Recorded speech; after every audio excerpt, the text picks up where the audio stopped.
Maybe an easier way to say it, though, is that we ought to be a Christian.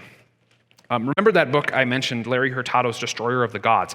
That's a book about the distinctive characteristics of the Christian church in the first 3 centuries that allowed them to effectively go from an upstart group to the religion of the Roman Empire. Hurtado goes through these characteristics of the group, and I think I'll probably work through them with you sometime. But for now, one insight that he gave that I thought was particularly valuable for today is that the name Christian was originally a political term. A Christian is not a title that the church gave to itself. They called themselves the Way. Their enemies, the people around them, called them Christians. And the reason they called them Christians was because these people were not participating in politics like everybody else. Everybody else fell into one of the already established political parties. But these Christians, they were doing things differently.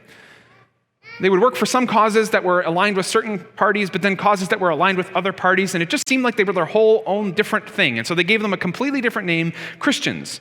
Not originally a religious term, but a political term. And so let me ask you, if someone looks at you and looks at the way you engage politics, do they see you as aligned with a certain party or viewpoint, or as a Christian? As somebody whose engagement with politics is so unique that they might as well call you a different party. That's what God asks us to be. Because ultimately, our king and our kingdom is not of this world. As Jesus holds up that denarius, whose face is on that? A man who calls himself the Son of God and the high priest. And so in a sense, Jesus is giving you like the classic tale of the tape, right? One guy on each side. On the one hand, you have the most powerful man in the world who exacts taxes from people, takes things from them in order to maintain power and control over them. But of course, he's going to die. He's going to be murdered at the hands of those who would take his power from him. On the other hand, you have the humblest man who's ever lived, who came not into this world to take from you, but to give to you all of the riches of heaven.